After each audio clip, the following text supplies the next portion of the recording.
Chapter 8. Locked in a Closet. The years went by, but Dr. Rimlin's urging to write a book was always in the back of my mind. I told myself that I would do it once my kids were grown, but to be honest, I never really believed that anyone would read it.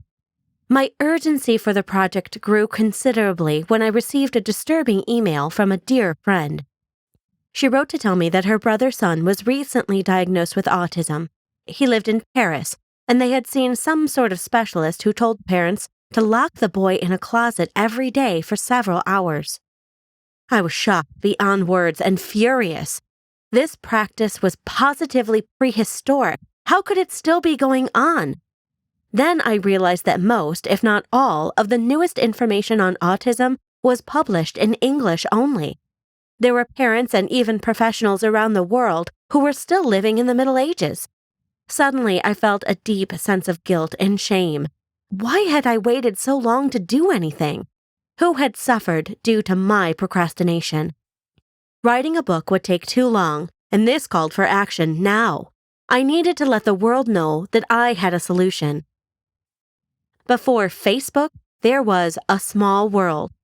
It was a similar sort of social networking site, except it was by invitation only, and so had a higher sense of security and privacy.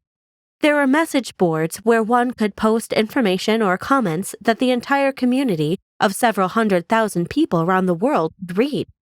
Somewhere in all those people, someone must be struggling with autism. My post went something like this. If anyone is dealing with an autism diagnosis, please contact me. My own twins were nonverbal, and now they are mainstreamed without aids and are independent. I have a solution, and I will help at no cost. Within a few hours, I got a reply. I spoke to the mother on the phone and told her that if she bought my ticket, I would not charge anything at all. I just wanted to help. 2 days later, I had a ticket to London. I spent a week with the family of a boy named Vincent and showed them how to make the videos. Little Vincent responded right away and started to speak. His mother was elated and begged me to stay in London. But I told her that leaving my 6 children was well beyond the realm of possibility.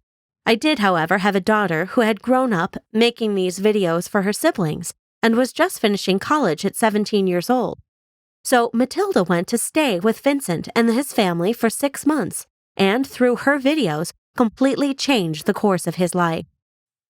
At the end of 6 months, Vincent was speaking so much that the professionals at school doubted that he had ever actually been autistic. One might have been tempted to believe them, was it not for his mother's next comment. She was from Venezuela and her husband was from Belgium. They lived in London. With all of these various accents in little Vincent's life, he had an American accent. Clearly, he was learning, rather exclusively, from the videos Matilda had created.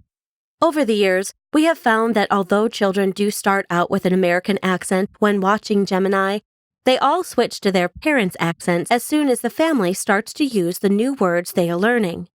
As Matilda lived with the family and was his primary source of interaction, he retained an American accent until she left. In the months that followed my trip to London, I traveled around the world and taught families to make the videos. The children responded well while I was there, but very few of the families continued to make videos after I left. I realized then that I had been a bit overzealous. Looking back at our old videos, many of them had my eyes half closed as I struggled to stay awake at 3 o'clock in the morning. We had spent weekends making videos and had a team of actors in our own family.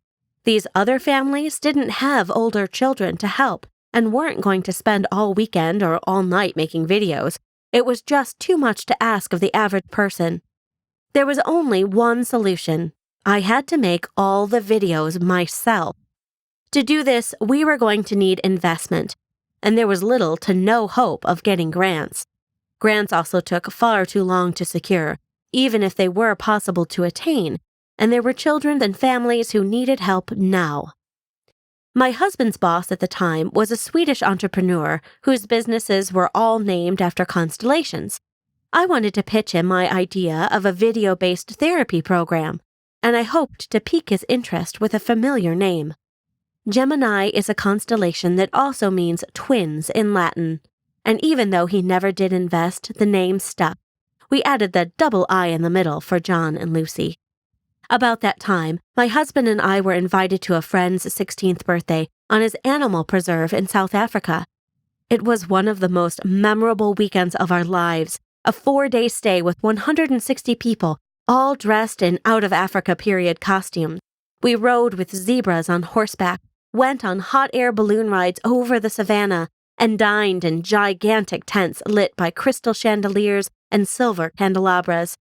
Dire Straits and Johnny Clegg were flown in to perform on a massive stage reminiscent of something from Central Park.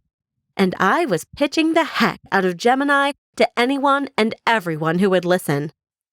The only cellular service in the game preserve was high on top of a cliff that overlooked the festivities.